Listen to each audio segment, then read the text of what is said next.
Hoje nós vamos ter o prazer de entrevistar uma das principais executivas do Grupo Boticário. E se você quer saber como foi a jornada de uma liderada para uma grande executiva, fique aqui com a gente. Logo depois da vinheta, você verá tudo isso.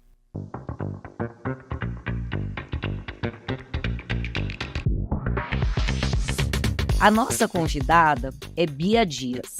Quem é a Bia Dias? Uma apaixonada por franquias e com mais de 20 anos de experiência em redes como Copenhague, Havaianas e hoje Grupo Boticário. E, gente, uma década de história.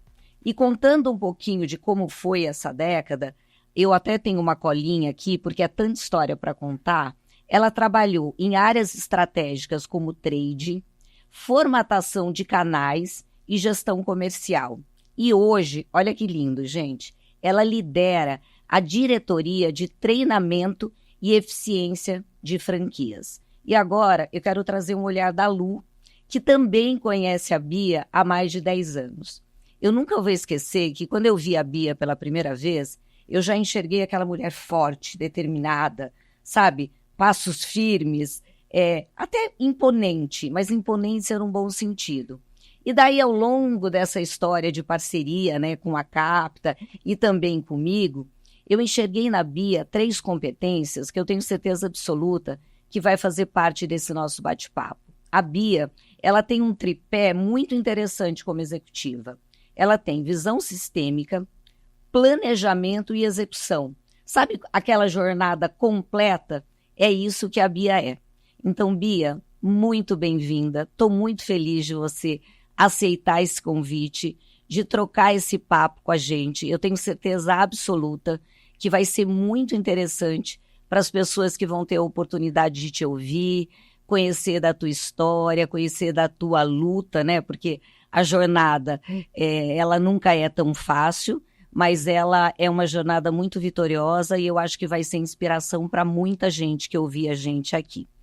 E eu queria começar, Bia, primeiro agradecendo você aceitar esse nosso convite e queria que você contasse para a gente um pouquinho, né?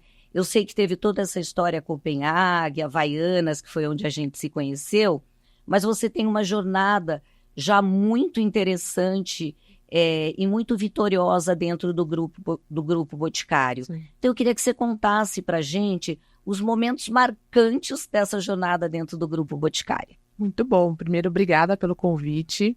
É um prazer estar aqui. Eu espero poder contribuir para quem estiver nos ouvindo e nos vendo, que a minha história possa gerar inspiração para as pessoas também e aprendizado, porque eu acho que a gente sempre aprende com o outro, né? Ouvindo e vivenciando as histórias do próximo, a gente acaba aprendendo também, sendo mais sábio. A minha história no Grupo Boticário, realmente, eu namorei o grupo bastante tempo, assim, né, Lu? Eu tentei entrar no Grupo Boticário umas 4 vezes antes de realmente conseguir, sempre pela área comercial, que era onde eu mais me especializei em franquias, mas eu acabei entrando pela vertente de treinamento no Grupo Boticário mesmo, e como liderada, né? Então, minha primeira cadeira no grupo, ela foi uma cadeira, a gente chama de especialista hoje, né? Em treinamento, em formatação. Então, peguei um dos negócios da companhia e tinha que formar a área de treinamento, modelo de atendimento, foi quando a gente também trabalhou juntas naquela época. E de lá para cá, eu passei um ano e meio, fazendo toda essa formatação dessa área e estava numa unidade de negócio do grupo que estava em nascimento, em crescimento, era uma marca nova. Então, a gente tinha quase que um modelo de startup, né? Você faz tudo, pouco time, e você faz várias disciplinas ao mesmo tempo. Isso foi uma escola para mim. Mas quando eu entrei no Grupo Boticário, eu abri mão da gestão. Eu fiz um downgrade na minha carreira, né? Eu era já gestora na empresa anterior, na Havaianas, e eu deixei de ser para poder entrar no Grupo Boticário. Foi uma escolha de carreira que eu fiz, porque eu acreditava que no longo prazo isso era uma questão de tempo eu retomar uma cadeira de liderança. E 1 ano e meio, 2, surgiu essa cadeira acoplada em novos desafios. Então, eu permaneceria com treinamento, formatando o modelo de atendimento da unidade nova de negócios do grupo, mas eu ia pegar a frente de trade também. Ia começar a fazer todas as promoções para os consumidores finais. Eu falei, gente, como que eu vou lidar com essas 2 disciplinas ao mesmo tempo? Mas eu sabia que eu tinha que aprender. E aí foi quando eu comecei, uma das coisas que me trouxeram até aqui foi falar, se eu não sei, eu tenho como aprender. Todo ser humano aprende. Você tem que ser curioso. E aí eu fui baixando a gente chama, né, de baixando a orelha para a humildade e falar, puta, onde eu vou aprender isso? Quem são os líderes que sabem muito? E tive a sorte de encontrar pessoas que me ensinaram bastante. Depois desse período, e os meus ciclos são engraçados porque eles são de 1 ano e meio, 2 na empresa, geralmente eu mudo de cadeiras, assim. Eu até falo pro meu time, falo, olha, já tá dando 1 ano e meio, 2 aqui na minha cadeira, Tá vocês vocês desapeguem, porque provavelmente vou fazer outra coisa.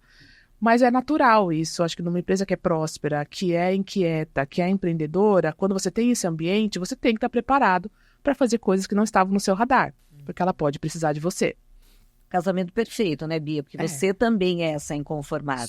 Porque às vezes a empresa tem, né, essa aceleração e essa oportunidade, mas não necessariamente a pessoa está aberta. Concordo. E eu acho que foi o casamento perfeito. E isso foi um processo de autoconhecimento para mim também, Lu, porque no começo eu tinha uma sensação como profissional que era assim, poxa, só me dão desafios para eu construir coisas.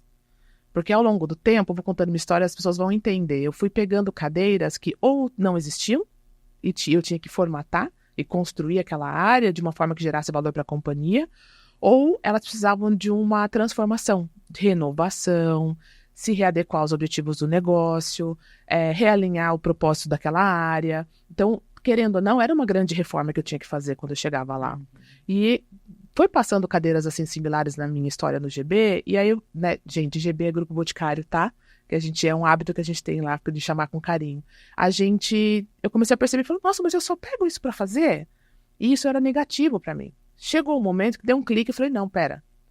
Se a empresa está me dando cada vez mais esse contexto para eu produzir e eu estou gerando valor, e junto com isso vem cadeiras maiores, eu devo estar fazendo isso bem feito. E aí eu comecei a reconhecer isso em mim, que a minha fortaleza é justamente formatar novas áreas, dar um novo propósito para um time, revisitar a visão estratégica de uma gerência ou de uma diretoria agora, né, que é o que eu estou lidando, e que eu tinha que assumir que isso era a minha fortaleza, e que é normal. Quanto mais eu refinar isso, maiores vão ser os desafios nesta temática. E aí isso também foi um mindset que me ajudou a não deixar oportunidades importantes passarem na minha frente. Sabe? E que lindo ouvir isso, porque te ouvindo aqui fazendo uma síntese, para mim é algo mais ou menos assim. Até um determinado momento você enxergava como, por que estou recebendo essa dificuldade? Perfeito. E numa virada de chave, por que eu estou recebendo essa oportunidade? E a gente tem que estar muito atento às emoções. Porque às vezes eu era promovida e falava, nossa, mas olha o tamanho desse desafio que estão me dando. Meu Deus, por que não me dão algo prontinho, redondinho, só para eu fazer a manutenção? Mas aí quando você vai se conhecendo melhor, você fala, não, calma. Será que eu seria feliz se eu tivesse que só dar sustentação e manutenção para uma área que está muito bem construída e alinhada com a estratégia do negócio? Boa pergunta. E aí eu comecei a perceber que não. E que eu fui agraciada pelo grupo e pela alta liderança do grupo de toda vez que eu entrava, que a gente chama de voo de cruzeiro, né? Que é você constrói a área e você estabiliza, ela entra num voo de cruzeiro que você mantém altitude, velocidade, ali tudo constante, eu mudava para um novo desafio. Porque realmente a minha fortaleza não é fazer a manutenção e a sustentação. Eu sou muito mais, talvez, valiosa ou gero mais valor quando eu preciso construir coisas. E eu não precisei, até então, na minha história dentro do grupo, eu buscar esses desafios. Eles foram vindo, porque eu acho que aí é um alinhamento que a gente chama, né, dos contextos, e eu dei essa sorte, vamos chamar assim, de a empresa estar numa agenda de crescimento, ser uma empresa com espírito de empreendedor inquieto, e eu ter esse perfil de pode me dar que eu resolvo. Então, eu fui me tornando, ao longo da minha jornada, nesses mais de 10 anos de Grupo Boticário, uma colaboradora mais generalista. Então, eu fui entendendo que, no meu caso, não era a temática da área que importava, mas era o contexto. Então, se ela está num contexto de transformação, formatação e construção, com certeza eu posso ajudar. Qual é a disciplina? Eu vou aprender. Aí eu tenho que ter um bom time embaixo que me ensine, ou bons mentores que me apoiem. E aí eu vou. Então, eu comecei a ter essa visão. Acho que esse é um grande marco. Assim, eu entendi esse marco quando eu me tornei gerente da unidade da marca O Boticário mesmo, que aí eu fui cuidar de incentivos, de trade, de experiências ali para a força de vendas dos canais loja e venda direta. E aí foi quando eu percebi, falei, nossa, de novo uma agenda desafiadora, de novo uma agenda de reconstrução. E eu falei, eu preciso ressignificar, porque isso não é um castigo. Se eu estou criando cadeiras maiores, estou sendo promovida, mas a temática se mantém, provavelmente é porque é no que eu sei fazer. E aí eu comecei a ressignificar isso, e aí eu alavanquei a carreira com mais consciência. Eu acho que a empresa tinha mais consciência que eu. E depois eu entendi. Nossa, te ouvindo, Bia, é muito maluco, né? Porque assim, e o que eu falei de você no começo tem tudo a ver com isso, né? É. Visão sistêmica, planejamento e execução. Faz E apesar sentido. da gente se conhecer há bastante tempo e eu acompanhar um pouquinho da tua jornada, eu não tô no teu dia a dia. Então, te ouvindo agora, eu até vejo como eu te enxergo tem a ver com essas oportunidades que estão alinhadas às tuas competências. E olha que maluco, né? Porque hoje você entende que é muito mais o contexto Sim. que você atua, né? Em que contexto você entrega o melhor da Bia, muito menos do que a área, né? Porque no início você falou, poxa, como que eu vou cuidar dessas duas disciplinas, comercial e trade? E hoje você está muito mais aberta nesse sentido, porque você entendeu que a tua força está nessa construção. Né? Gostei do negócio do voo de cruzeiro. Você coloca em voo de cruzeiro e vai para um outro desafio. Exatamente. E é interessante isso, Lu, porque eu não acho que tem certo e errado na forma como a gente se enxerga como profissional, mas isso ajuda muito nas tomadas de decisão da sua carreira, né? Eu acredito muito que nós somos responsáveis pela nossa carreira, não é a companhia, não é a economia, somos nós. Só que você precisa ter uma autoconsciência muito relevante do que você acredita. Então, por exemplo, no meu caso, eu comecei a entender que o sucesso da minha carreira estava mais conectado com o contexto, como você mesmo disse. É o tipo do desafio que faz brilhar meu olho e que eu tenho todo um toolkit de ferramentas que eu já exercitei, ou eu chamo muito de musculatura, que eu já exercitei, executiva, e que eu vou poder colocar em prática ali, independente do tabuleiro que eu estou trabalhando. Se é trade, se é treinamento, da temática, da disciplina. Tem alguns profissionais, colegas meus também, que eles já se veem muito com a especialidade de uma temática só. Então, eu sou especialista em financeiro, eu sou especialista em planejamento estratégico e sou muito bom nisso. Então, para ele, cadeiras que precisem dessa disciplina fazem mais sentido. Para mim, quando vem um convite ou quando eu fui me movimentando ao longo da companhia, eu sempre olhava e falava, tá bom, eu vou para essa próxima área. Qual é o contexto? O que você precisa que eu faça? Como você quer que eu entregue essa área daqui a 2, 3 anos? Considerando que aí eu comecei a entender que os meus ciclos profissionais eram de 1 ano e meio a 2. Tem colegas meus e pessoas que precisam de 3, 4 anos. Tem pessoas que 1 ano já está começando a se coçar e fala, nossa, eu quero coisas novas. Então, se você começa a se conhecer melhor, qual é o teu perfil que te move, que a gente tendencia a repetir padrões, você vai ser mais assertivo nas tomadas de decisão da sua carreira, né? Se de repente vem um desafio dentro da companhia ou um convite do mercado que te joga para uma cadeira que você entende que naquele contexto você não vai ser feliz e que você não tem tanto para contribuir, grande chance de você estar colocando sua carreira em risco. O risco é maior. Quer dizer que vai dar errado? Não, mas vai exigir mais resiliência da tua parte. Às vezes você quer muito entrar numa companhia diferente, num mercado diferente, e só tem aquele perfil de cadeira. Você está disposto? Por quanto tempo? Né? Então, isso faz muito parte das minhas balanças de tomada de decisão, sabe? E muitas vezes, uma coisa que me marcou muito dentro da minha carreira no Grupo Boticário também eu nunca me vi como uma colaboradora que pertence a uma diretoria tal. Eu nunca me senti parte de um silo. Silo eu chamo que é a diretoria, né? Como o grupo é muito grande, cada diretoria é um silo cultural, tem a sua forma de se comportar, de se relacionar, tem os seus próprios problemas e desafios. São então, as personas, né? É a mesma empresa, mas existem pessoas.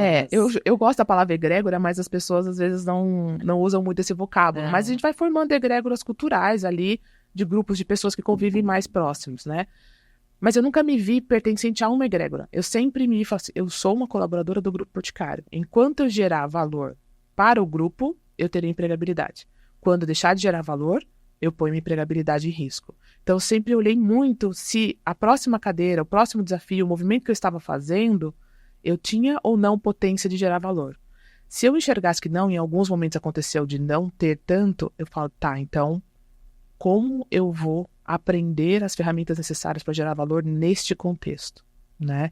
Para eu não colocar meu emprego em risco e ter a clareza que ali aquela cadeira tinha uma data de validade, porque eu não ia conseguir me manter ali por 3, 4 anos, porque as minhas fortalezas ali não eram necessárias com muita intensidade.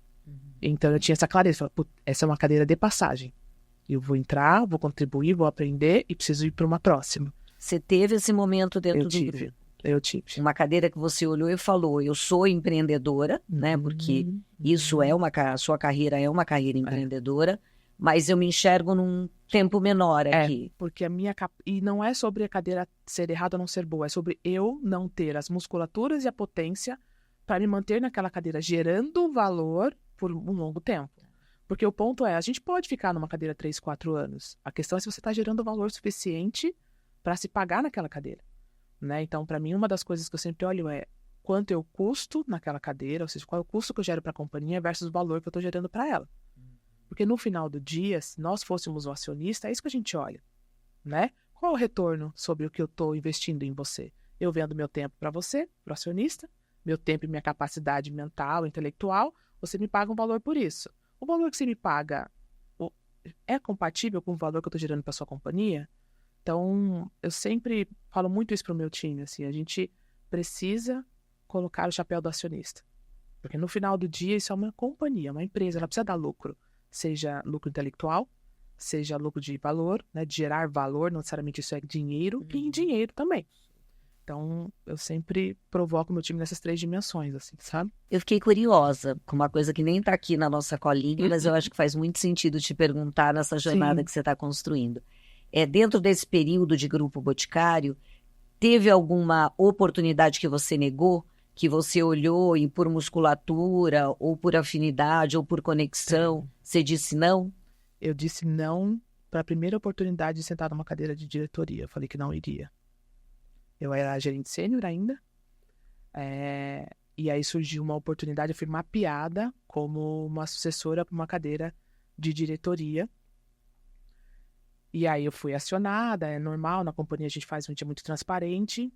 E aí eu fui entender o escopo da cadeira e realmente eu poderia somar muito naquela cadeira. E eu me tornaria diretora, e seria promovida a diretora e assumir um outro contexto. Mas aí eu parei para olhar e falei, nossa, mas no longo prazo, as minhas fortalezas, a minha bagagem, a minha potência de gerar valor, duraria quanto tempo nessa cadeira? Porque quanto maior a cadeira, maior é o valor que você tem que gerar. Isso é bem claro, né? E aí eu tinha todo um planejamento na cadeira que eu estava atual, que era de gerência sênior, para construir e gerar valor para a companhia, que eu sabia que ali eu conseguia. Eu tinha 4 anos ainda de trabalho, se me dessem pista, para continuar gerando valor. Então, como eu, no Grupo Boticário, não me vejo saindo do grupo, é uma carreira que eu quero fazer de longo prazo, tanto que estou lá há 13 anos exatamente. 13 anos? 13 anos. Eu falei mais que uma década, mas eu não imaginei. Que lindo. 13 anos. Eu não me vejo fora do grupo. Então, talvez se eu falasse, eu quero ir para essa nova cadeira porque vai me dar um outro repertório de um outro nicho do mercado que vai me ajudar no mercado de trabalho, se eu quiser sair do grupo. Não é a minha estratégia de longo prazo para minha carreira pessoal. Então, eu falei, não. Eu gosto de franquias, eu já estava em franquias, eu tenho uns 4, 5 anos aqui de projetos na manga que eu quero colocar para rodar, cada um no seu tempo. E eu acho que no longo prazo vai ser mais saudável ficar aqui. E aí eu não fui. Eu falei, não vou nem, eu não quero nem conversar sobre, porque eu não quero passar pela tentação. E eu não quero tomar o tempo. A tentação. E eu não quero tomar o tempo daquele outro executivo, né, de um vice-presidente ou executivo, sabendo que internamente, como a carreira é uma decisão pessoal, eu já tinha me dado não. Mas é uma coisa que faz sentido para mim. Então foi o primeiro não que eu dei para a companhia e eles me deixaram, obviamente, também muito à vontade que eu geraria valor tanto onde eu estava quanto naquela cadeira. E aí eu acabei falando não para uma promoção. 6 meses depois eu me tornei diretora na área que eu estou hoje, né, de franquias, justamente porque o planejamento estratégico que a gente fez já faria com que a minha cadeira já não era mais do tamanho de uma gerência sênior e se tornasse uma diretoria executiva. Então, era uma questão de tempo, né? Então, eu tinha a crença, eu tinha a ferramenta, eu tinha a potência. O que eu não controlava era o tempo. E aí, o tempo eu confiei que ia ser no tempo que tinha que ser, que a companhia fizesse sentido para a empresa. Porque como minha corrida na companhia é maratona, não é de 100 metros, eu não estou com pressa. Porque eu não estou me vendo fora da companhia, né? Então, isso também é muito relevante, assim, para os meus liderados, para a geração que veio depois da minha, existe uma ansiedade, uma inquietude, uma dificuldade de lidar com o tempo. E tempo é algo que a gente não controla, de quando as decisões vão ser tomadas, principalmente quando você ainda é um liderado. Quando você não está nas cadeiras de tomada de decisão. Então, você não domina o contexto. E eles têm bastante dificuldade de entender que tem coisas que são no seu controle, que é a tua potência, a sua competência, seu conhecimento, a sua profundidade, a tua inteligência emocional. Isso é tua responsabilidade. Mas o contexto corporativo, econômico e as tomadas de decisão e o tempo que isso vai levar está num ambiente muito acima, uma esfera muito acima da tua. Então você não controla. Então você precisa não sofrer por aquilo que você não controla e ter clareza do qual é o seu prazo, né? Muitas vezes essa juventude fala, não, eu tenho um prazo de 1 ano aqui, se não for promovido eu não vou. Tudo bem, então qual é o seu plano B? Isso significa que você vai abrir mão da sua carreira dentro dessa empresa e você vai procurar no mercado? Tudo bem. É uma decisão sua. Mas isso não é uma responsabilidade da companhia atual. Isso é uma decisão sua. Desenho de carreira sua. Então, eu tenho bastante essas conversas, assim, com o meu time, principalmente quem está no pré-pipe de liderança, né? Porque é a galerinha mais ansiosa é o pré-pipe. Então, eu tenho bastante... a gente faz mentoria em grupos, né? Então, eu tenho bate-papos com eles a cada 2, 3 meses, onde geralmente a gente trabalha um livro, uma leitura, um artigo, e aí eu vou trazendo essas reflexões para eles poderem ganhar autoconsciência. A decisão é sempre sua. Você sempre tem uma escolha. Mas essa dor, ela não é da companhia, ela é do profissional. O que você vai fazer com ela, né? Então, isso ajuda bastante a tirar a pressão do primeira linha de gerência ali, que fica com essa galerinha. Tem um impacto de clima também, muito, né? Porque muito. as pessoas querendo dar o próximo passo numa ansiedade, diria, um pouco incontrolável, pesa no clima, né? E isso não impacta só a pessoa que está vivendo essa ansiedade, mas todas as pessoas que estão nesse ambiente. E começa a criar um arquétipo de que o problema é da companhia. Sim. Que a empresa não é boa, que o clima da empresa não é boa, que a empresa não dá oportunidade, sendo que, na verdade, isso chama-se ansiedade. Né? E aí você precisa dar clareza para as pessoas, né? Do o que está no controle dela, o que é um contexto, que não. Se você quer, muitas vezes, agilidade, você vai ter que ir para o mercado e pingar de uma empresa para outra. Tá errado? Não. Mas é uma decisão de estratégia de carreira tua. Não é da companhia, né? A cultura do Grupo Boticário valoriza muito as pessoas de tempo de casa. Tanto que quando eu entrei no grupo, eu tinha um viés, uma crença de que eu ficaria 3 anos. Porque até então eu só fiquei 3 anos em cada empresa. Eu entendia como o negócio funcionava, entendia como é que ganhava dinheiro naquilo, seja com calçado, com vestuário, com café, com chocolate. Eu falava, próximo, eu quero aprender o próximo negócio. Eu queria aprender sobre negócios. No fundo, era essa a minha curiosidade. E aí entrei no grupo e falei, vou ficar 3 anos. Vou colocar a chancela de Grupo Boticário na minha carteira aqui, ó, no meu currículo, e vou para o próximo desafio. Olha a pessoa que ficou 13 anos depois. Porque são vários negócios dentro do próprio negócio. E eu pude virar uma colaboradora generalista. Então, por eu ser curiosa, por eu me colocar numa situação de aprendizagem na maioria das cadeiras que eu sentei, isso foi me retroalimentando. E é muito mais do que uma marca, né? É um grupo. É um grupo. Então, o universo que você tem dentro do Grupo Boticário é como se fossem várias empresas dentro de uma mesma empresa. Exatamente. E, Bia, tem uma coisa que você falou, né, contando essa tua jornada e esse não para essa primeira cadeira de diretoria, que primeiro a minha leitura é um controle de ego. Muito. Porque você tinha uma determinação de uma carreira executiva. É um ato de coragem dizer não para a primeira oportunidade. Sim. Né? Por mais que você tenha essa visão de médio e longo prazo do que você deseja, e isso era muito claro, é um ato de coragem. Perfeito. E um controle de ego na minha visão. Então, te ouvindo, para mim, em tudo que você fala, tem muito uma estrutura de onde eu quero chegar, quem eu sou, qual a minha potência e onde eu quero chegar.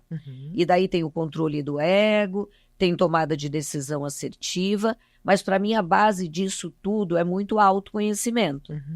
E se a gente fosse falar de autoconhecimento, qual é o teu exercício nesse sentido para tomar decisões equilibradas e que fazem sentido para garantir essa jornada que você deseja? Isso é muito interessante você trazer, porque eu acho que o ambiente que me ensinou isso foi a própria cultura do Grupo Boticário, muito a cabeça dos donos, assim. Quanto mais você vai subindo no escalão de tomada de decisão, ou seja, suas decisões começam a impactar muita gente, o sistema da companhia como um todo, você tem um grande poder na mão de reverberar ou não a cultura da empresa, né?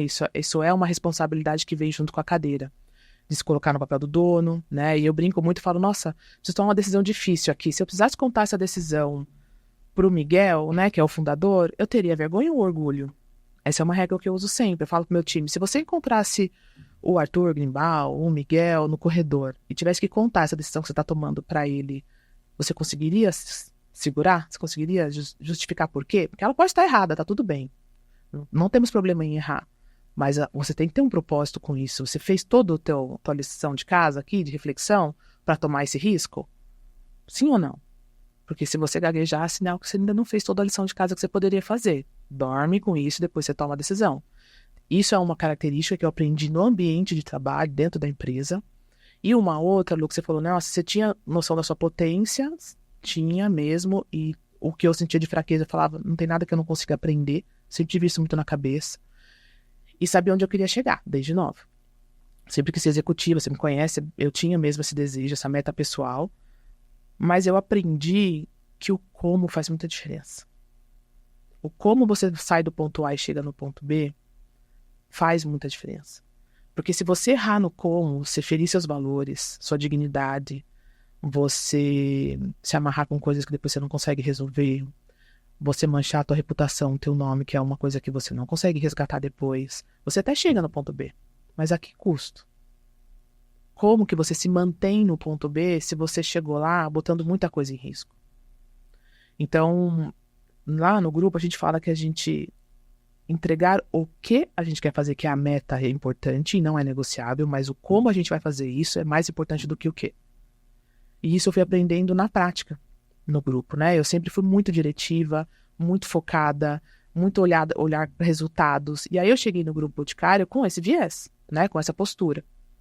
E lá o como importa muito. Então, como você fala com as pessoas, como você amarra os modelos mentais para que a gente vá para a mesma direção, como você negocia algo que você não vai conseguir fazer para outra área que está precisando de você. Então, eu me tornei uma pessoa mais autoconsciente, com inteligência emocional, porque o ambiente cultural do grupo me exigiu isso.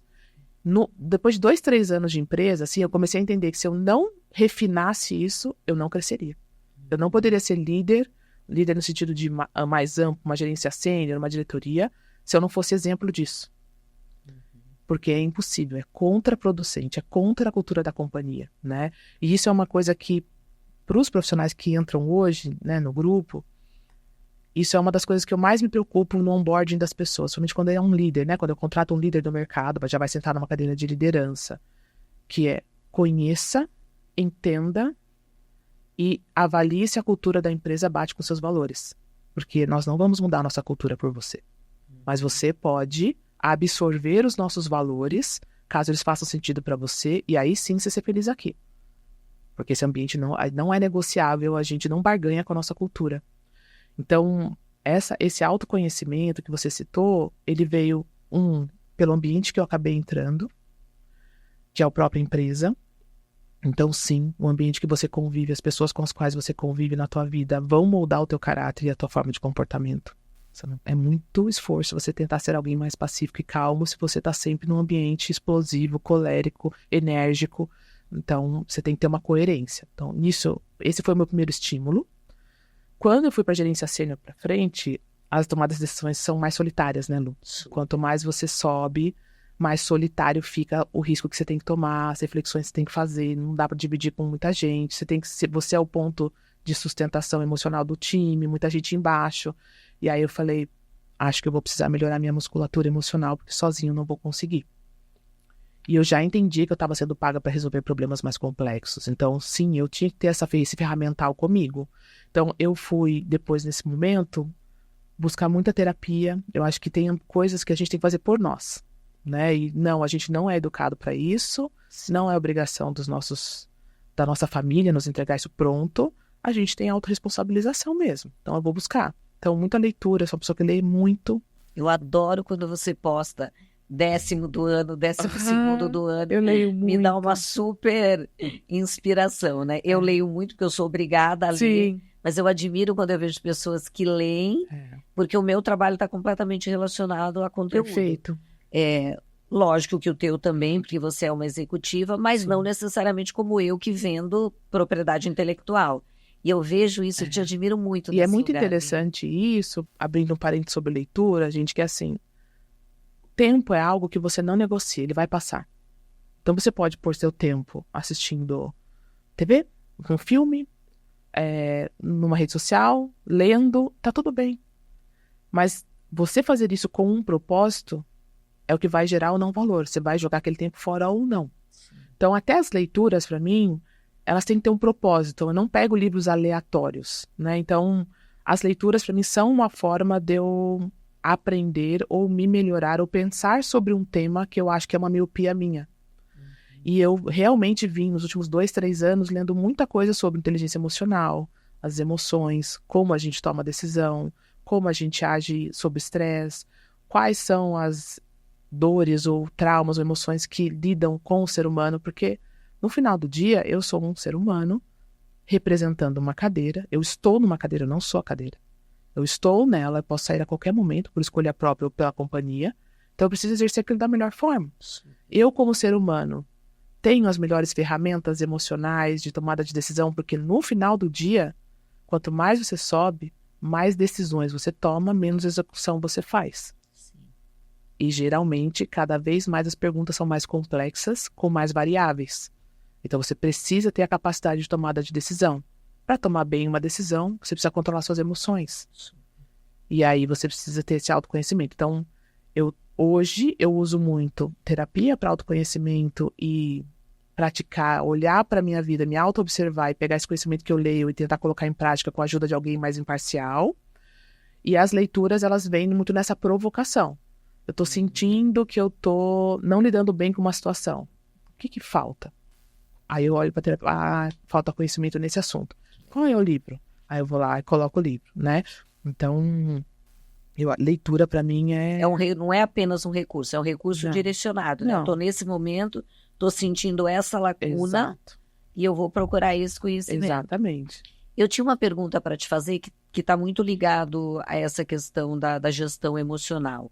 Você considera que nessa jornada de Grupo Boticário, um dos teus maiores desafios foi essa adaptação de personalidade, né? Porque você falou que você era meta, resultado, bora lá, e que o próprio grupo foi uma aderência para você rever.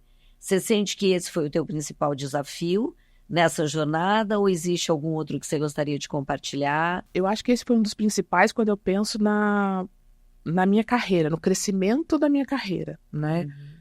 Realmente, a parte comportamental para mim foi a mais desafiadora e que eu me dediquei mais tempo e eu me dedico todos os dias. A minha essência é enérgica, colérica, eu gosto, eu sou aquela pessoa que se passa, né, a tinta preta no olho aqui e fala, vamos pra guerra, vamos lá, vamos fazer acontecer. Essa é a minha natureza. Eu exerço essa natureza no meu dia a dia hoje? Muito raramente. Eu preciso saber quando eu vou colocar ela.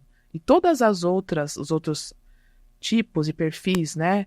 E aí a gente pode seguir várias linhas, né? Tem o colérico, tem o sanguíneo, tem o mais passivo, o mais ativo, depende da linha que você estuda, e aí por isso a leitura, você vai entendendo e criando repertório para isso, você tem que aprender a apertar esses botões, né? Então, na minha rotina hoje diária, eu tenho de 8 a 10 reuniões por dia, tudo online, uma atrás da outra. Tem reunião que eu tenho que entrar com um perfil, tem reunião que eu tenho que entrar com outro. E eu vou ao longo do dia calibrando isso para eu poder ser a melhor executiva possível no contexto que aquilo me cabe. Então, ter essa clareza de contexto, que acho que é um pouco dessa visão sistêmica que você comenta, né? É muito claro. Hoje, meu dia a dia é exatamente assim. Eu olho de manhãzinho no café da manhã. Qual é a minha agenda? Quais são os temas? Qual é a agenda que eu entro que eu estou liderando? Qual é a agenda que eu entro para aprender? Qual é a agenda que eu entro para colaborar? Qual é a agenda que eu entro para entrar em fricção mesmo? Aqui a gente vai ter que abrir uma caixa aqui para discutir. Só que a gente está tendo fricção. Se eu não destravar, o meu time não trabalha. E aí eu tenho que pensar como? Quem tem o poder de decisão na mesa? Com quem eu estou tendo fricção? Por quê? O que eu não estou vendo na área parceira que está gerando fricção, que a gente não está entrando num consenso? Qual é a dor do outro? E como que eu estou transferindo a minha dor para ele? Eu estou sendo autorresponsável ou não? Então eu penso antes de entrar nas reuniões. Eu olho o dia e penso. E tem dias que eu falo, hoje o dia vai ser pesado. Hoje vai me exigir.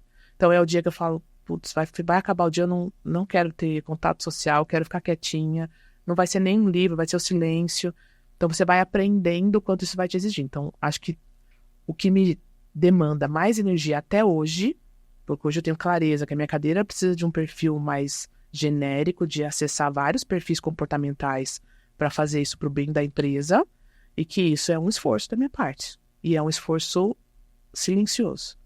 É um esforço que a gente não vê. Porque você não transpira, você não fala para o outro, mas emocionalmente isso te desgasta.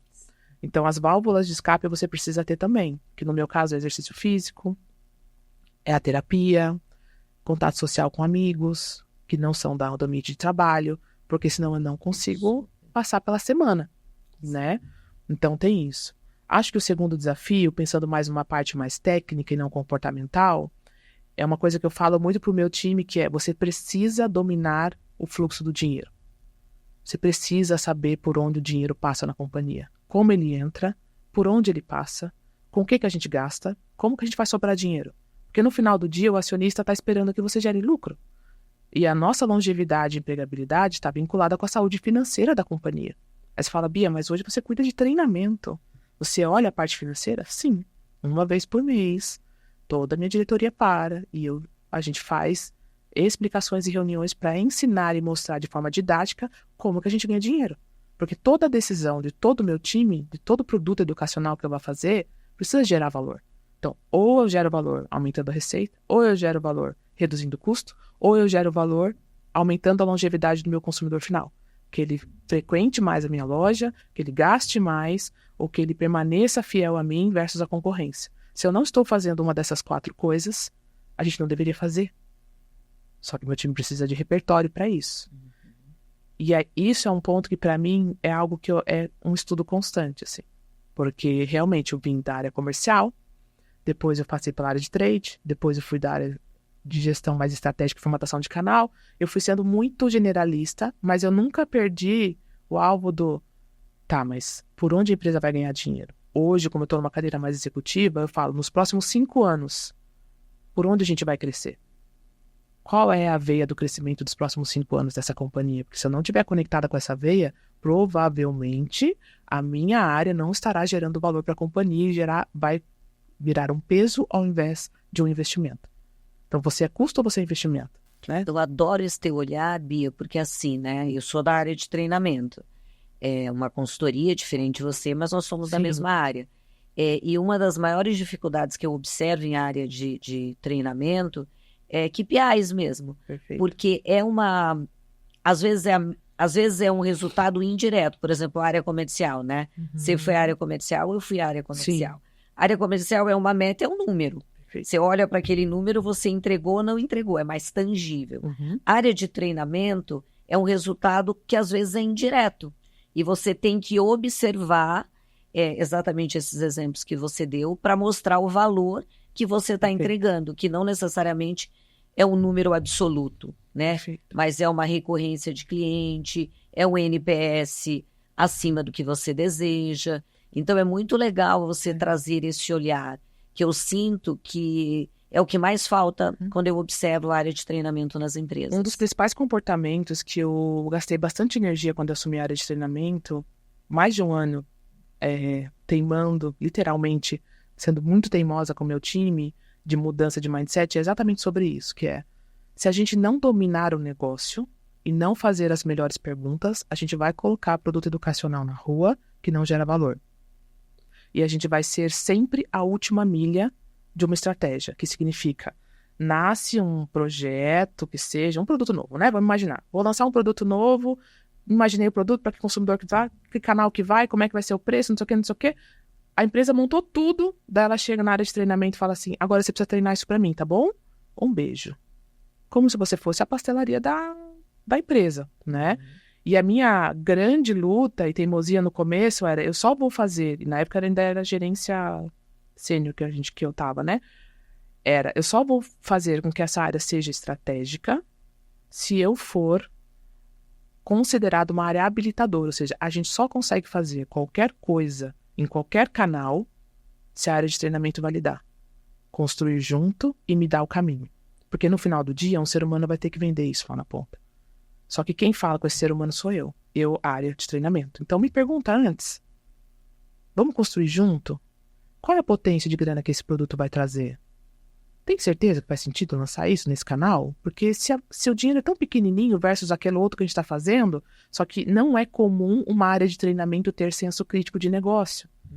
Então, o primeiro movimento que eu fiz lá assumindo foi, tá, então é o mindset de forma de trabalho que a gente tem que mudar. Então, todo colaborador da minha diretoria, liderado e líder, passa pela homologação da certificação de metodologia 6Ds.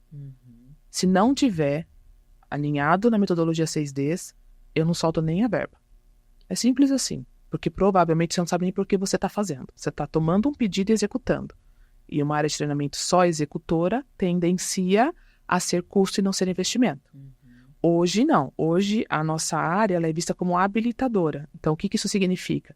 Todo novo projeto ou estratégia de qualquer canal que envolva o ambiente de franquias, nós temos alguém lá representando a squad. Como representante chapéu da força de vendas ou da liderança do canal, para já ajustar no nascimento quais são as possíveis fricções, se elas vão existir, como a gente vai solucioná-las, e muitas vezes ajudar a direcionar a solução não para treinamento, porque às vezes a solução é tecnologia. Várias coisas, quando a gente vira uma área estratégica, você ajuda a empresa a entender que não é falta de conhecimento, é fricção de ferramenta, é falta de processo, é falta de metodologia, é falta de gestão, é falta de medir o resultado. Entende? Então, a gente consegue ajudar a companhia no embrionário.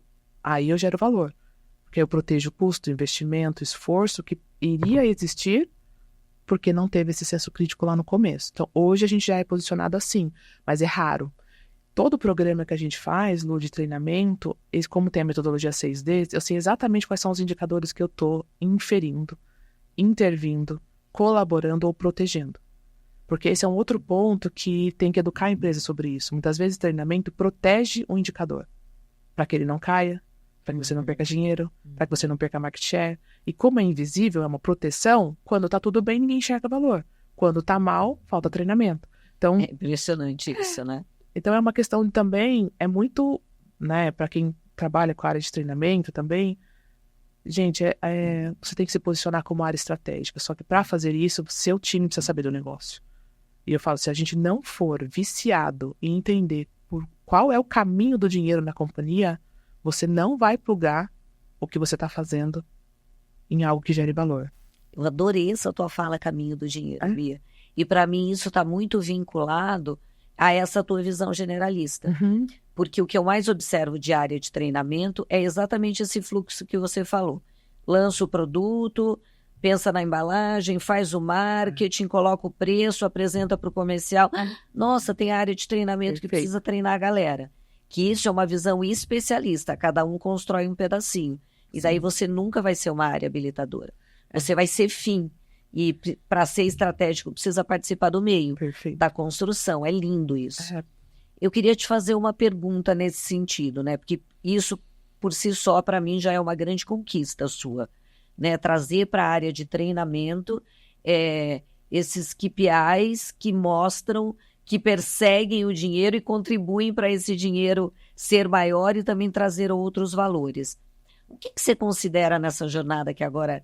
eu sei que é mais do que uma década mesmo, 13 anos, que foi a tua maior conquista. Que pode ser uma conquista para a companhia, mas também pode ser uma conquista para a Bia. Você consegue pensar naquele dia, sabe? Ou naquele projeto que você pensou, poxa, que lindo. Eu acho que eu vou responder nas duas dimensões, que eu acho que são bem distintas. Na dimensão pessoal... genuinamente, assim, quando eu tinha 16, 18 anos, eu escrevia aquelas listas de final de ano, o que você quer ser, desenhava o futuro, aí eu já sempre li muito, então já tinha aquele conceito da lei da atração, da lei universal da atração, tal. Então eu escrevia muito o que eu queria para mim daqui a 10, 15, 20 anos, sempre fui essa pessoa de passada mais de longo prazo.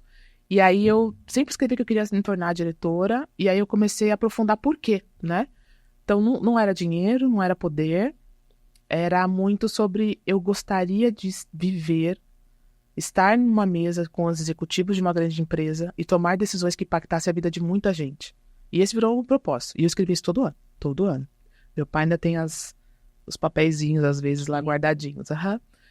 E aí, para mim, pessoalmente, eu acho que eu vivi um momento esse ano que eu falei, nossa, deixa eu só ficar quieta aqui e fotografar isso mentalmente, porque eu preciso guardar esse momento para mim, porque hoje eu lacrei, hoje eu vivi o que eu desenhei com 16 anos, que é um projeto que a gente estava discutindo, e eu pude sentar à mesa contribuindo, e não como ouvinte, mas realmente ajudando nas tomadas de decisões e contribuindo e colocando a minha área a serviço daquilo, daquele planejamento, na mesa dos grandes executivos do grupo.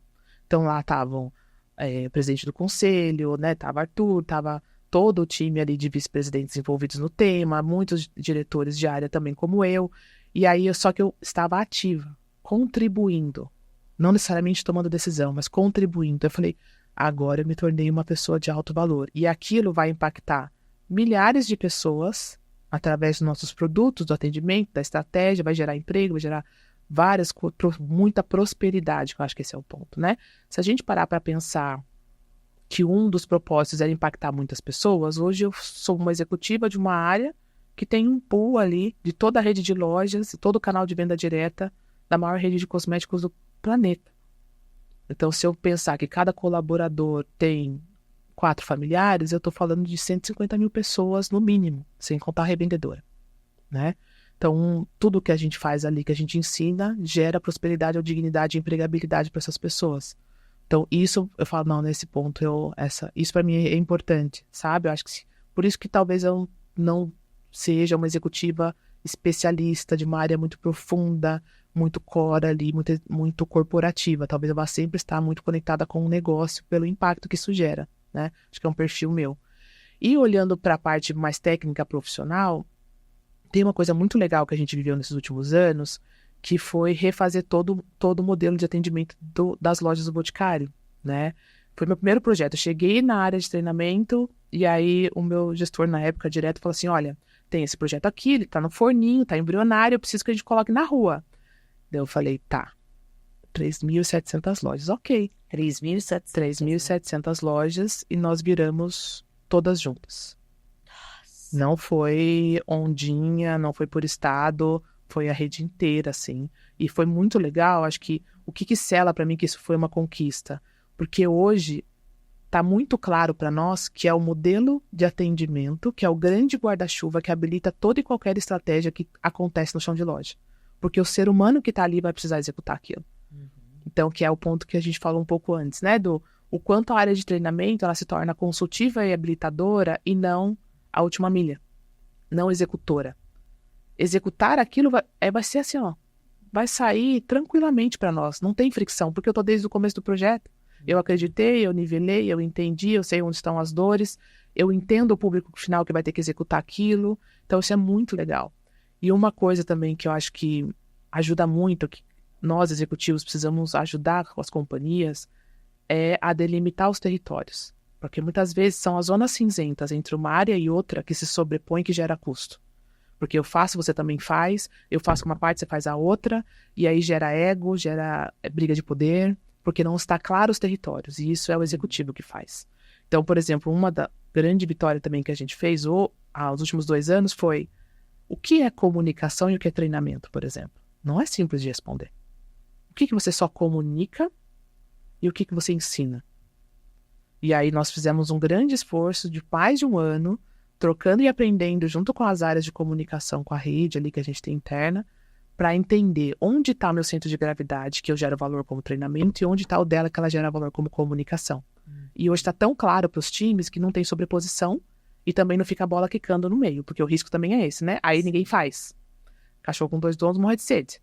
Então, isso a gente tomou muito cuidado também. Então, isso é uma conquista que ela é invisível lá, por exemplo, no meu franqueado, para a rede, para o consumidor final, mas ela gerou muita limpeza e clareza das ações e menos custo, que a gente sobrepunha muita coisa. A área comunicava e eu treinava, mas precisa? Realmente necessário, né? Então, uma das coisas... E aí, transformar isso em coisas simples para o time tomar decisão no dia a dia. Então, por exemplo, eu falo assim, olha, gente, se tem um conteúdo que não vai mudar o comportamento da força de vendas, então não precisa ser treinamento. Isso é uma comunicação. E a linguagem tem que estar clara. Pode até ser diretiva, é um comando. Mas ela não precisa mudar o comportamento dela. Agora, se eu preciso mudar a forma como ela se comporta, age, perante o consumidor final, na retaguarda da loja e tal. Nós precisamos ensinar, porque ela precisa saber por que ela tem que mudar o comportamento. Até o que pensa, né, nesse sentido. Por que aquilo tem valor? Por que eu vou ter o trabalho de sair do automático e mudar meu comportamento de A para B? Aí é nosso papel. Então, comunicação não precisa se preocupar com isso, deixa que eu faço. E assim a gente foi. Hoje o time tem essa clareza, desde os analistas júniores até a gerência, eles sabem, tipo, isso aqui não precisa perguntar, isso aqui é meu, isso aqui é seu, isso aqui é meu, isso aqui é seu. E aí gera mais agilidade também, né? Que no varejo o tempo faz muita diferença. Super. Nossa, eu sabia, né, que tinha muita loja, mas hoje o teu time, Bia, como curiosidade mesmo, é área de treinamento que cuida das franquias, 3.700 lojas. Sim. Você tem um time enorme. Eu tenho hoje 65 pessoas na minha estrutura, distribuída em 5 gerências. Hoje é isso. Quando eu cheguei, que nós éramos éramos uma gerência, nós éramos 24 pessoas. Fazem 2 anos. Então é aquilo que eu falei, assim, eu tenho clareza que a minha agenda em Fortaleza é transformação. Talvez quando a minha cadeira entrar no voo de cruzeiro de sustentação, que eu acho também um pouco difícil nesse nível, porque a gente é muito inquieto na empresa, né? O Grupo Boticário é uma empresa muito boa em visão estratégica, a gente é muito bom nisso. Então a gente está sempre olhando para o futuro, a gente está sempre inquieto, então sempre vai ter coisa nova para fazer, remodelar, reestruturar, mas é bem isso, assim, é o meu perfil. Se você me colocar numa cadeira, talvez, né, independente da empresa, e falar assim, não faça nada, só mantenha, eu acho que eu não consigo. 6 meses eu já tô enlouquecendo já, porque é natural do meu perfil mesmo. Queria te fazer uma pergunta que tem um pouquinho a ver com essa naturalidade do teu perfil, né? O autoconhecimento, pelo menos na minha visão, pode ser que você pense diferente, ele não está num lugar de você mudar, mas ele está num lugar de autoconsciência. Perfeito. Então, dando o exemplo que você deu da reunião, né? Essa reunião eu vou entrar com assertividade, porque tem fricção, porque tem conflito. Essa eu sou ouvinte, aprendiz, enfim. Então, é uma adaptação do nosso perfil a partir da autoconsciência, né? Um filtro dos gatilhos que você tem consciência que naquele momento não vão ajudar. Considerando o teu autoconhecimento, como você lida com celebração? Porque a tua jornada é uma jornada de muito sucesso, né? É uma jornada, assim, de 16 anos, pulando ondinhas. Eu tracei um plano e fiz muito para chegar nesse lugar. Sim. Como é o lugar da celebração dessas conquistas para você, Bia? Isso é muito interessante, essa sua pergunta, porque essa é uma coisa que eu tenho dificuldade de celebrar. Porque eu tô sempre no próximo passo, né? No próximo passo. Quando eu sentei na primeira cadeira de gerência sênior, eu me peguei uns 2 meses desancorada, assim. Porque eu falava, e agora? Porque na minha cabeça, do delta da onde eu vim, né? Do meu berço familiar, da simplicidade, né? Da família que eu vim, era um delta muito grande já que eu tinha percorrido, né? Então, na minha família, eu fui a primeira a me formar na faculdade, a primeira a fazer pós, a primeira a sair do país. Eu sempre fui a primeira, fui fazendo coisas que a minha família me deu o berço ali talvez de potência e resiliência, persistência, mas estrutura mesmo a gente não tinha na época. Então, para mim já era muito. Para mim era ali que eu queria chegar, né? Que quando eu entrei no grupo, eu falei, nossa, se eu me tornar gerente sênior um dia aqui nessa empresa, eu vou ter batido a meta, assim, né? 200%. Então, Batido todas as metas. Quando eu cheguei na gerência sênior, eu falei, e agora, né? Faz o quê? Vou galgar o quê? Vou desejar o quê? Porque na minha cabeça era assim, é muita ousadia eu querer ser diretora nessa empresa, porque eu respeitava tanto o grupo, assim, é uma empresa que eu admiro tanto, que eu, nossa, vou ter que comer muito arroz com feijão para chegar a ser diretora, né? Eu passei uns 2, 3 meses realmente com dificuldade de falar, meu Deus, será que eu vou ter que sair dessa empresa para poder arranjar um outro desafio? Porque eu não via essa possibilidade, né? De eu galgar uma cadeira de diretoria dentro do grupo pela forma que eu vi o grupo tão grande e eu, às vezes, muito pequeno. Aí eu falei, não, pera, deixa eu baixar minha cabeça aqui e garantir a minha empregabilidade. Eu falei, vou voltar para minha empregabilidade. Vou garantir aqui e ver quão competente eu sou na cadeira de gerência sênior para saber se realmente eu mereço estar aqui. Porque eu também passei muito pelo momento de síndrome de impostora, mas muito, assim, meses a fio, de não me achar merecedora, de achar que, putz, uma hora vão descobrir que erraram de me ter promovido, eu vou cair dessa cadeira, muito assim, muito refém do medo, por muitos meses. Depois eu fui assentando, fui entendendo o que tinha me levado até ali e que a minha musculatura ainda gerava valor naquela cadeira atual. E aí eu me acalmei. Depois, Lu, eu acho que A gente tem um ambiente dentro do Grupo Boticário, e talvez isso seja da cultura dos fundadores mesmo, que é manter o pé no chão. A gente é muito humilde. A gente respeita muito a concorrência. A gente valoriza o concorrente pequenininho que está fazendo algo que ele só tem 3 lojas, mas ele faz um negócio tão outlier, tão fora da caixa, que o meu papel é falar assim, como que eu faço isso em 3.700, em 3.700 lojas? Mas se ele conseguiu, a gente deve conseguir também. Porque tem valor ali. Então, nós somos um grupo de pessoas, e talvez ali mais no alto escalão, que a gente se preocupa muito em manter o pé no chão. Então, isso gera uma sombra que é a dificuldade de comemorar. A dificuldade de você externalizar, de você valorizar isso. Isso é realmente uma sombra que a gente carrega pelo excesso de cuidado na humildade, na mensagem que a gente passa, e não perder o respeito pelo mercado, e entender que a gente sempre vai ter ponto cego. Então, eu tenho muita dificuldade de celebração, sim.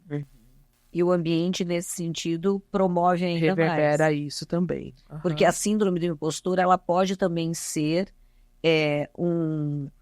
um fato que minimiza a tua celebração. Porque Pode. eu tenho um pouco de síndrome do impostor, é como Pode. se falasse assim, não comemora porque não dura muito. Não, e é muito Vão uma te sensação, descobrir. a Brené Brown fala muito isso nos livros Sim. dela, né? O quanto a gente tem medo quando algo muito bom acontece para nós, de que vão tirar isso da gente. Se eu tô vivendo uma fase muito boa, daqui a pouco vai vir a desgraça. E a gente precisa aceitar que a vida é pendular. Que às vezes uma caixinha da tua vida chamada trabalho vai estar super bem, mas a sua caixinha da família está sangrando, tem alguém doente, tem alguém convalescente. Quando a gente começa a aceitar que as coisas são pendulares e são dinâmicas, você fala, tá, então deixa eu aproveitar isso aqui, porque realmente as outras áreas da minha vida estão desafiadoras, mas isso está muito bom. E é aquilo, né? Lembra do como? Se eu sair do ponto A para o ponto B com um como que não arranha os meus valores, nem o do outro, provavelmente ele é sustentável. Vai ser muito difícil alguém tirar isso de você. Porque tem uma construção sólida entre o ponto A e o ponto B. Então é um pouco sobre isso, sabe? Uma coisa que meu pai sempre me dizia, e eu nunca esqueci, assim, ele fala, se você fizer algo que você vai acordar no outro dia, se olhar no espelho, e você ter dificuldade de olhar nos seus olhos, você não deveria ter feito, não deveria fazer. Que é um pouco do que eu falo pro meu time, né? Se você encontrar o fundador da empresa e você não conseguir explicar para ele por que você tomou aquela decisão, respeitando os valores da companhia, provavelmente você não deve fazer. Ou você não pensou o suficiente sobre isso ainda e não achou o melhor caminho. Então eu uso muito essas regras, assim. Tem um ponto interessante da tua fala também, que eu acho que vale, que foi uma virada de chave na minha carreira também, foi quando eu comecei a acreditar que eu poderia crescer. A gente tendencia, né, quando a gente recebe alguns feedbacks da companhia, a nossa carreira como um todo, sempre trazem pra gente, suas fortalezas estão aqui, seus gaps são esses, vamos fazer o plano de desenvolvimento individual. Eu tenho um ranço pessoal com plano de desenvolvimento individual, porque para mim devia ser plano de potencialização individual. Não é de desenvolver, é de potencializar o que você já tem. Quando eu entendi que, tá bom, eu realmente não sou a pessoa de dados. Não me dá uma planilha com 35 mil linhas e pede para eu fazer uma dinâmica ali, uma tabela dinâmica que eu não vou fazer. Não é o meu talento. Agora, saber ler o que a tabela dinâmica vai cuspir para mim depois, interpretar um bom gráfico para tomar uma boa decisão, isso eu preciso saber. Então, eu comecei a separar o que eu precisava aprender para me tornar uma excelente executiva e o que eu realmente não sou boa e não vou ser, mas que eu preciso ter alguém muito bom nisso no meu time. Então, aí eu me libertei de ficar correndo, porque eu era, Lu, a pessoa que falava, então eu vou fazer curso de Excel ao resto da vida, até eu me tornar excelente em Excel. O que isso tem a ver com a minha carreira hoje? Imagina se eu tivesse feito 5 anos de curso de Excel avançado, dados avançados, SQL, programação. O que isso ia somar na minha cadeira hoje? Eu preciso aprender a ler e conectar os dados. E aí entrou essa questão então por onde o dinheiro passa? Me explica. Então eu sento com o diretor financeiro da companhia e falo, me explica aqui. Como que é isso? Como é que está o modelo mental para o orçamento do ano que vem? Qual é o drive de mindset que a gente está como companhia? Por que vai ser mais árduo esse ano o orçamento? Onde está? Para onde a gente está investindo? E aí eu consigo... então o meu papel nesse contexto é ajudar neste caminho. E aí eu me encaixo. Então... Até porque a gente não dá conta de ser tudo, né? Não. É quase enlouquecedor. E a gente tem que olhar para o nosso time e ajudá-los a enxergar no que eles são muito bons. Porque uma pessoa com autoestima em dia, com clareza do quais são os pontos cegos que ela tem que tomar cuidado, e não que ela tem que... Você não tem que tapar esse buraco, porque ninguém é perfeito. Então, assim, tá tudo bem. Você só tem que ter clareza que isso é um gap seu. Você tem que ter pessoas que te ajudam com isso. Mas você é muito bom nesse lado. Isso aqui você tem que continuar alimentando, porque é isso que vai te sustentar. Né? E ter essa clareza de onde estão as fortalezas dessa galerinha, porque são os meus sucessores. Se um dia eu não tiver na companhia, eu tenho que deixar bons sucessores. No que eles são bons, ter essa clareza, né? Para que a empresa tome a melhor decisão se um dia eu não estiver aqui. Então eu tenho muito essa preocupação. E isso muda o clima de uma área, né? Quando a gente, a gente, como líder, trabalha na sombra, a gente abala, eu sempre falo, para mim tem uma coisa que é o oxigênio de um time, que é autoconfiança e autoestima. Perfeito. E quando você lidera na sombra, você perde os teus dois principais recursos, autoestima e autoconfiança. E daí eu queria te fazer uma pergunta nesse sentido. Como você se define como líder hoje? Né? Se você tivesse que trazer adjetivos ou uma frase para simbolizar quem é a Bia nesse papel de líder hoje, como você se enxerga? Eu acho que em uma palavra é muito difícil de eu conseguir, porque tem a forma que eu me vejo e tem como o time me vê. Nem sempre isso tá no mesmo lugar, né? Algumas palavras. Eu acho que eu sou uma líder que consegue dar clareza e direção para o time que está embaixo, para onde a gente tem que ir. É engraçado porque quando você pensa nos filmes de guerra antigos, né? Eu tô na fase de gente viciada na Netflix de Yellowstone, então eu tô nessa fase de cowboys. Então, quando você vê as brigas, as guerras antigas, as batalhas, geralmente o general ele ficava em cima da colina lá no fundo, vendo a galera brigar lá na trincheira, né? Na cavalaria ali, e entendendo, vendo a estratégia à distância, né?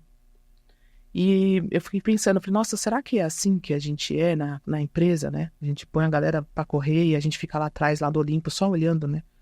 Eu falei, putz, eu acho que não. Acho que, pelo menos ali no grupo, eu sou a primeira cavaleira que vai na frente com a bandeira na mão pra dar a direção. Então, tipo, a gente vai passar pelas dificuldades juntos.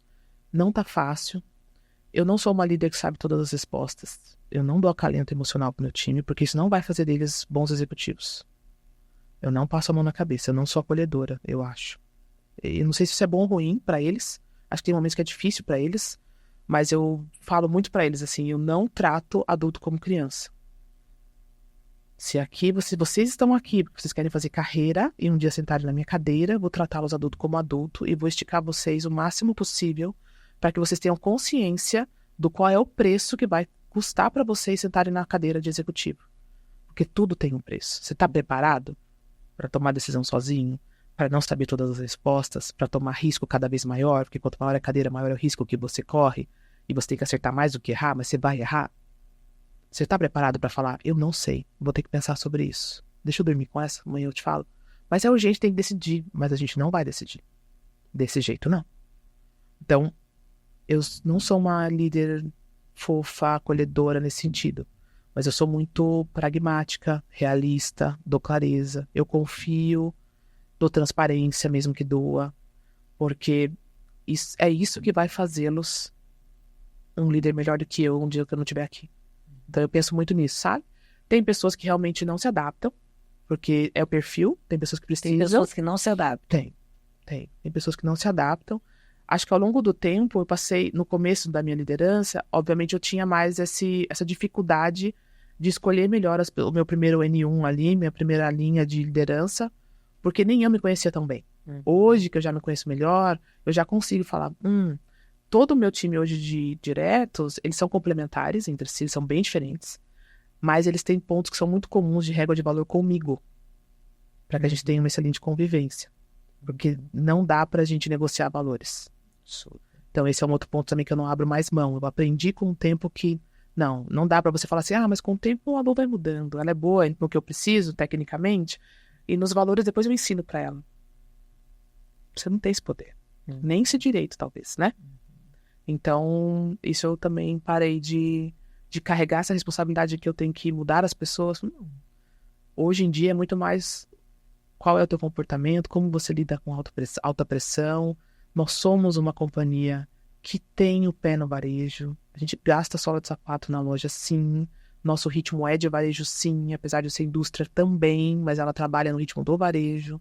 Então, se eu fosse contratar alguém do mercado, que veio de uma farmacêutica, super estável, tá lá, com todo o projeto, sabe o que vai acontecer daqui nos próximos 5 anos.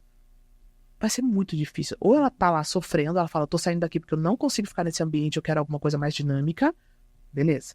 Se ela tá lá e ela adora, mas ela quer só uma cadeira maior, aqui não é o lugar talvez pra ela. O DNA do varejo é uma coisa que tem uma conexão, né, Bia? Tem um fit. É um estilo de vida. Que é uma energia mesmo, entendeu? Para mim, né, eu sempre brinco, a maior definição para mim de indústria e varejo é indústria, quando é só indústria, é programa gravado. Varejo é programa ao vivo. E a energia do programa ao vivo é diferente do programa gravado. E a beleza que eu acho... Que é adrenalina. Programa ao vivo não tem adrenalina? Total. Varejo tem adrenalina. Você não controla. Né? Varejo choveu. Você tem 70% das suas lojas na rua. Se chover muito, você não vende nada. Se você tem toda a sua rede em shopping, choveu muito, você vende muito, porque as pessoas vão pro shopping, não tem o que fazer na rua no final de semana. Então, são contextos que você não domina, né? E que você tem que aprender a lidar com isso. Então, faz muito sentido. E nós ali, acho que a beleza do que a gente faz, acho que é o que vicia, talvez, no Grupo Boticário, é que a gente é indústria e varejo. Sim. E a gente faz dar certo. A gente tem a cadeia toda, né, para gerir. Só que a espinha dorsal, desde lá da área de suprimentos, que compra um insumo, até a gente tá lá na ponta, junto, mão dada com o franqueado, é que a gente faz tudo isso em prol do consumidor final. Isso que eu ia perguntar. Minha leitura do grupo, como consumidora, como fã, como parceira, é que apesar de ter indústria e varejo, o DNA é varejo. Quando a gente entra em fricção e diverge em estratégias, e isso acontece com frequência, obviamente, porque a cadeia é muito longa, a gente sempre para e fala, mas o que vai ser melhor pro consumidor final? O que vai ser melhor pro franqueado? O que vai ser melhor pra força de vendas? Aí você acha a resposta. Porque aí você sai do área A, B, C, D, e você entra no core. Por que a gente tá fazendo tudo isso? Quem que mantém isso aqui de pé? E aí a gente acha a régua, a gente se encontra na nossa régua de valor. E aí a decisão fica mais fácil. Você te ouvindo agora me lembrou os princípios da Amazon, que eu amo os 14 princípios. Eu acho que a Amazon não é o que ela é à toa. Porque quando você olha para aqueles 14 princípios, que é o foco do cliente, né? Toda reunião tem uma pergunta no final. Qual é o impacto dessa decisão para o cliente? Que é um pouco disso que você trouxe. Perfeito. E Bia, queria te perguntar uma coisa que não está aqui no nosso script, fugir completamente, mas tem 2 perguntas, né? A gente está indo para o fim, mas que eu não queria deixar de fazer. Você falou da síndrome do impostor. Sim. E eu tenho também, né? Acho que todo mundo tem a dosagem que muda, né? Mas algumas pessoas, a síndrome do impostor, ela tem uma irmã gêmea, ou um primo. Que é a síndrome da escassez. E você me compartilhou comigo um pouquinho da tua história de vida, que também é muito parecida comigo. A primeira pessoa que chegou numa carreira executiva, que fez uma faculdade, que foi para fora. Você sente ainda que essa síndrome da escassez te acompanha e isso, de alguma forma, potencializa? Porque eu acho que esse é um papo muito importante para as pessoas hoje. E muito pouco falado, né? As pessoas falam muito da síndrome do impostor, mas não falam da síndrome da escassez. Quando a gente viveu a falta, a gente sofre mais com a síndrome do impostor. E você trazer esse ponto, essa dimensão, ela é muito interessante, assim, porque pra gente que é gestor, se você tá com problema na tua área, meio crônico, de clima, de comportamento, você vai ter que cuidar das pessoas primeiro. Você tem que cuidar das pessoas. E as pessoas, elas estão chegando para nós, no ambiente de trabalho, com pouquíssimo repertório sobre o que é ser um ser humano. O que você carrega, que legado que você traz, de que família você veio, qual a história que você acredita, que foi a que te contaram quando você era criança, que você assistiu com seus olhos de criança. Essas crenças, elas estão enraizadas nas pessoas, né? E a síndrome da escassez, eu acho que eu tinha muito dela, muito. Realmente eu vim de uma família mais simples, nunca passei necessidade, mas meus pais, que é a geração mais próxima da minha, anterior, passou muita pobreza e necessidade. E eu, no começo, Lu, eu entendia que se eu prosperasse demais, eu estava renegando a minha história familiar. E aí, como que eu posso prosperar, ser uma executiva, ter acesso, viajar, fazer viagens internacionais todo ano, se a minha família não sai nem do estado que ela nasceu, né? Então, como que a gente faz vai viver tudo isso e renega tudo que a sua família... Como que você não vai repetir o que seus pais passaram? Porque esse é o certo, é assim que se vive, assim que a nossa família é, né? Então você perde um pouco a raiz do que você é, quem você quer ser. Então tem uma necessidade, talvez, uma que eu acho que é acolher a nossa história. Acho que muitas vezes eu pego bastante colaborador, líder, dou bastante mentoria lá no grupo, que geralmente o problema está na falta de acolhimento. Você sofre com a escassez quando você não acolhe que ela foi necessária para os seus antecessores, antepassados, mas não precisa ser para você. Né? Então esse é um ponto.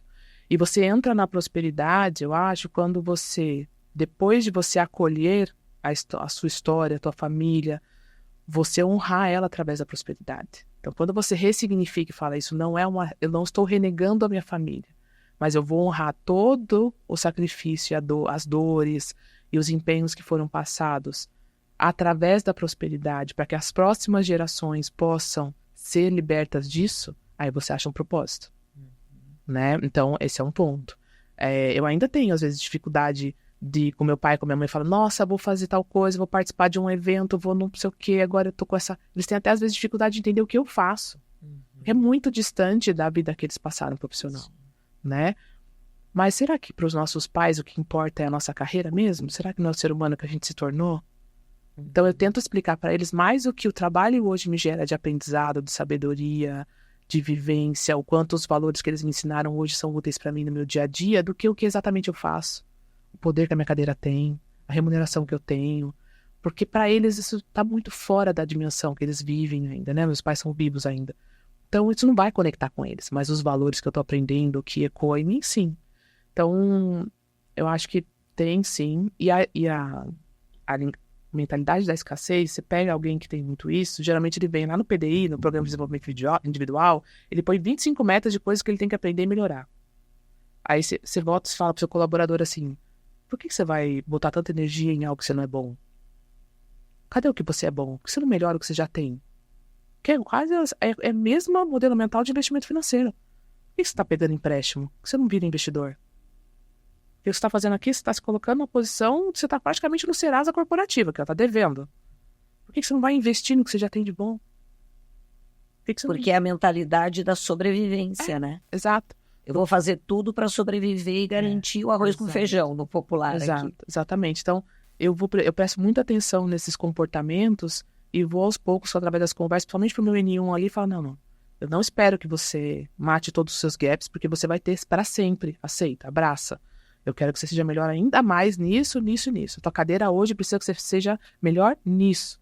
Me ajude a ser melhor cada vez nisso. Que esses gaps seus, esse aqui quem cobra é esse teu colega de trabalho, esse aqui quem é bom é esse teu par, e esse aqui você tem 2 pessoas no seu time para esses 2 gaps que você está mapeando que cumprem isso para você. Então vai ser um ponto de atenção se essas 2 pessoas do seu time saírem ao mesmo tempo. Aí você está descoberta. Mas até isso acontecer, não vejo problema. Procure alguém para cobrir novamente. Não vejo problema. Então, a cabeça de escassez, ela é bem perigosa mesmo. Porque a gente fala bastante do impostor e pouco da escassez, né? E para mim eles são irmãos ou irmãs gêmeas. E Bia, antes da gente encerrar, que eu acho que para quem está ouvindo a gente, eu acho que isso é muito interessante, traz muito valor, né? Porque... qual é a história aqui, né? Como que eu estou conduzindo esse bate-papo com a Bia? A história de uma menina de 16 anos, com uma meta que pulava 7 ondinhas, que queria chegar numa carreira executiva e que chegou. Perfeito. E hoje, quando a gente olha, né, no retrovisor, são muitos aprendizados, muitos desafios, mas se você tivesse o poder mágico de dar um conselho para a Bia de 20 anos, que conselho você daria para a Bia hoje? Eu acho que seria para ela ser mais amorosa com ela mesma. Porque as coisas vão passar. A gente aprende com a dor. E para ter paciência consigo mesma. Porque por eu ter muita clareza, Lu, do que eu sempre quis, eu não aceitava não dar. Isso é uma coisa que eu até falo pro meu time hoje, ainda escapa. Falo, gente, não tem não dá. Tem não achamos o caminho ainda. Vamos rachar a cabeça aqui, né? Só que muitas vezes o lado sombra disso é você chicotear a tua autoestima, você não comemorar as coisas, as pequenas conquistas. Então, eu acho que eu diria para ela ser mais amorosa com ela mesma e ter clareza dos micropassos. Porque lá, quando eu era novinha, de 20 anos atrás, eu estou com 41, 20, eu tenho 21 anos. Eu tinha a meta lá do longo prazo. Eu não sabia fazer a meta da semana que vem, do mês que vem, do trimestre que vem, do semestre, do ano. Eu não fazia os micropassos. Então, era muito frustrante, porque eu sempre estava muito longe daquilo que eu queria. Então, eu a ensinaria a fazer micropassos. Então, para você fazer essa macrometa, qual vai ser a atitude de amanhã, depois de amanhã? Passou 3 meses, senta. Quais foram as atitudes que você conseguiu manter que te levam para essa macrometa daqui a 10 anos? Porque é aí que a gente se mantém no prumo, né? Então, e eu não sabia fazer isso. Eu me frustrava muito, parecia que eu nunca ia conseguir. Eu passei muitos dos meus 20 anos, realmente, dos 20 até os 28, 30, eu era uma pessoa muito frustrada, porque eu achava que eu não ia conseguir. Estava muito longe. E aí eu não entendia que, não, pera, você é liderada, agora você já é coordenadora, agora você já entrou no grupo de cara, agora, olha aqui, ó, já virou gerente. Como assim você não tá indo pro caminho certo? É que você não vai fazer essa passada em 10 anos, você vai fazer em 5, nem em 5, você vai fazer em 15, 20. E ninguém conta isso pra gente, né? Então, enfim, acho que eu... Mas isso é luz e sombra de ser quem a gente é, né? Porque como você tem essa visão de longo prazo e esse perfil empreendedor, não empreendedor de abrir, porque você é uma empreendedora nata, intraempreendedora, né? Você já quer enxergar lá na frente, daí isso gera ansiedade. Como você tem todo esse perfil mais duro, mais assertivo, mais objetivo e focado, eu amei o conselho que você se deu. Porque assim, eu conheço a Bia executiva, mas eu também conheço um pouquinho a Bia fora da executiva. E eu acho que esse te acolher, te abraçar, realmente seria um conselho maravilhoso e que sirva para as pessoas de 20 anos que estão ouvindo a gente e que também, de repente, estão olhando lá na frente, mas não estão se acolhendo hoje. Exatamente. Bia, queria te agradecer, falar que foi um papo delicioso, que foi lindo conhecer um pouquinho mais da tua carreira executiva, mas também conhecer a Bia ser humano, que falou da síndrome da escassez, que falou um pouquinho da síndrome do impostor. Obrigada, gratidão. E eu tenho certeza absoluta que quem ouvir esse videocast vai aprender muito, e mais do que aprender, porque a vida é um aprendizado eterno, mas vai se inspirar a ter foco, a ter planejamento e combater aí essas síndromes que às vezes tira a gente do poder que está dentro da gente. Obrigada, Bia. Obrigada, Lu. Obrigada, pessoal. Foi um prazer. Espero somar na vida de vocês. E estou à disposição também no LinkedIn, nas redes sociais. Contem comigo. Arrasou. Obrigada, Bia. Obrigada a você.